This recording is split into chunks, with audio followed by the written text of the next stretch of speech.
भारतीय क्रिकेट दलर मुख्य प्रशिक्षक भाव में पूर्वतन ओपनर गौतम गंभीर नियुक्ति पाई सारी नुआ बैटिंग बोलिंग और फील्डिंग प्रशिक्षकों को नहीं एबे भी स्थिति अस्पष्ट रही। गंभीर तांको पसंदर सहयोगी प्रशिक्षक चाहूला बेले बीसीसीआई तांकर केतेक प्रस्ताव को प्रत्याख्यान कर खबर एबे किंतु मुख्य चर्चार विषय होईछि। सूचना अनुसार गंभीर भारतीय दलर नुआ क्षेत्ररक्षण प्रशिक्षक भाव में दक्षिण आफ्रिकार किंबदंती क्षेत्ररक्षक जंटी रोड्सकर ना सुपारिश करथिले।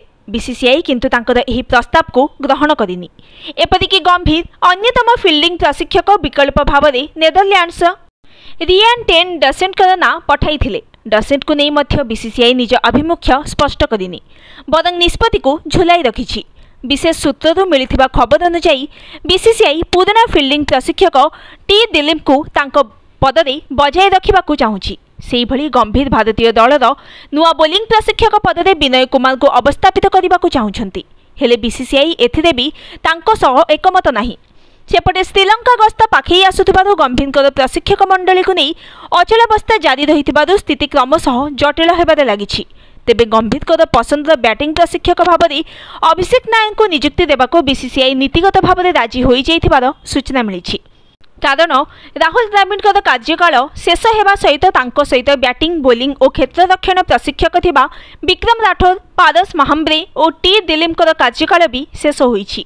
नुआ प्रशिक्षक नियुक्ति दे गंभीर मत सहित एनसीए मुख्य तथा पूर्वतन भारतीय क्रिकेटर वीवीएस लक्ष्मण मतामत को मध्य बीसीसीआई बेस गुरुत्व देउछि। आसंता किछि दिन मध्य लक्ष्मण गंभीर और बीसीसीआई आपस आलोचना करी श्रीलंका गस्तर ठीक पूर्वरु नुआ बोलिंग बैटिंग और फील्डिंग प्रशिक्षकों ना घोषणा करिवे। कारण एही गस्तरु गंभीर तांकर नुआ दायित्व आरंभ करिवे। गुरुवार गंभीर नियुक्ति को नहीं आउ एक नुआ खबर मध्य पदाकू आसीछि। तांको मुख्य प्रशिक्षक घोषणा करने पूर्व बीसीसीआई पूर्वतन अधिनायक तथा भारतीय दलर वरिष्ठ खेलाड़ी विराट कोहली सहित कौन विचार विमर्श कर नथिला। अतीत में गंभीर और कोहली पड़िया भितर बहु बार मुहांमुही होइथिला बेले एबे प्रशिक्षक और खेलाड़ी भाव में सेमानंक संपर्क किभଳି हेबो ताहा मध्य आलोचनार विषय होईछि। सेहिभଳି 2020 रु रोहित शर्मा अवसर पर हार्दिक पांड्या भारतीय दलर अधिनायक हेबे ना आउ किए दायित्व नेबे से कथा मध्य बीसीसीआई एबे स्पष्ट करिनी, जहां मामला को आहुरी गोलमालिया करिछि। Bureau report, news today.